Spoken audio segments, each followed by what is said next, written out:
Hello everyone and welcome back to my channel. So in today's video, I took a trip to my local Dollar Tree so that I could go ahead and gather some dollar art supplies so that I could do the dollar art challenge. And this was something I've been putting off for a while, so I'm really excited to do it. So I ended up getting some colored lead pencils, some markers bold and fine tip, color and black permanent markers, and a case to hold it all in. So let's go ahead and get started.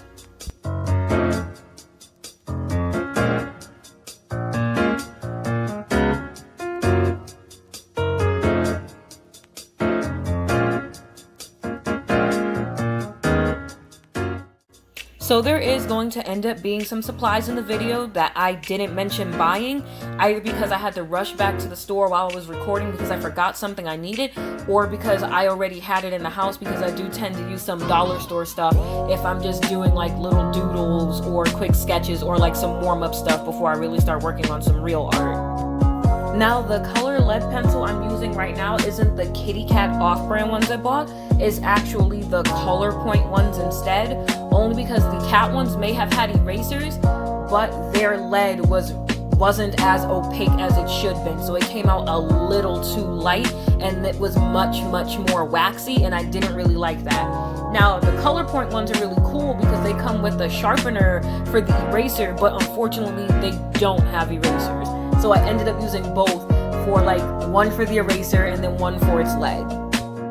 And what I normally end up using are the Prismacolor Kohl Erase sketch pencils, but these normally come like 10 bucks in a pack, or like $5 for like a 8-pack, I think. So to go to the dollar store and see that they do have like colored lead pencils, that's extremely excellent, especially if you like sketching out in color, to be able to red line, you know, while you're sketching before you get to the line art.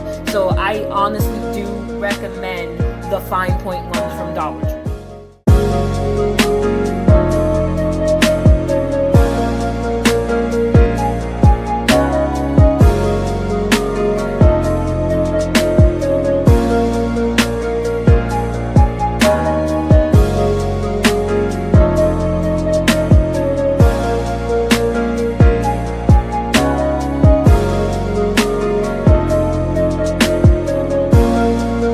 Alright, so let me talk about these fine liners. They are Color Flow fine liners. They are a 0.5 millimeter fine liner. I used to swear by these back in middle school when I was getting more serious with my art, because I couldn't afford Pigma fine liners, I couldn't afford, you know, Faber-Castell fine liners, I couldn't afford anything expensive. So when I found out that Dollar Tree sold fine liners and I could just build up on the lines as thick or as thin as I wanted them to, that was honestly the best thing since sliced bread. So I was really excited about these fine liners. I'm really happy that they're not discontinued. I actually had to go to a second Dollar Tree to find them because the one I live closer to did not have them. But these are a recommend, 10 out of 10. I would honestly recommend beginner artists go and stock up on these fine liners.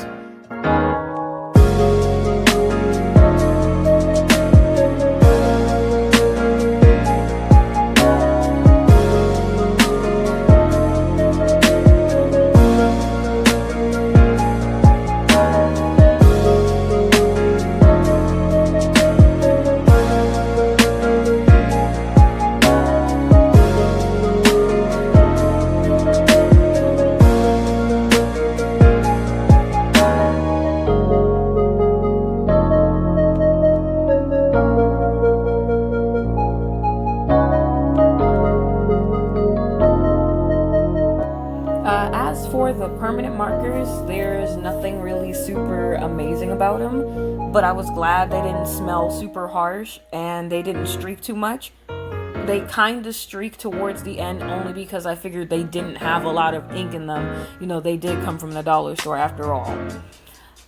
For me, the most entertaining part about this art was going ahead and getting the flat colors down, because they're really unique colors and they pop a lot, and it kind of reminds me of pop art. So that was the cool part about the permanent markers, was, you know, they were really vibrant, and I really do like a lot of vibrant art.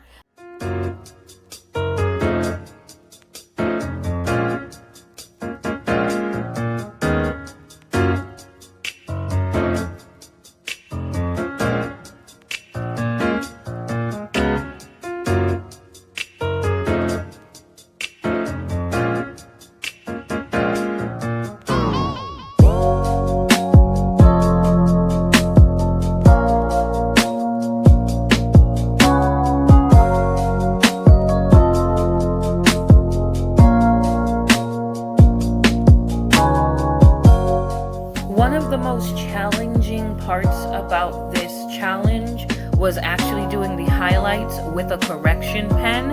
I had to be extremely careful because if you press down too hard with this particular thing, like a whole bunch of correction fluid would come out. So what I had to do was I had to put some like on a paper and basically do it like a fountain pen and dip it and highlight it.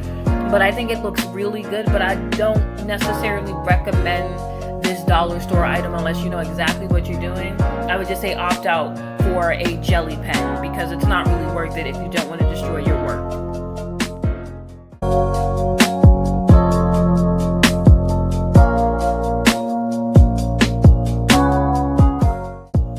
Now, I'm not super big on backgrounds, but I felt like this piece absolutely needed a background, so I went ahead and colored it in completely. I'm gonna end up speeding this up in a little bit just because I do draw kind of slow, so it took me forever to do the background.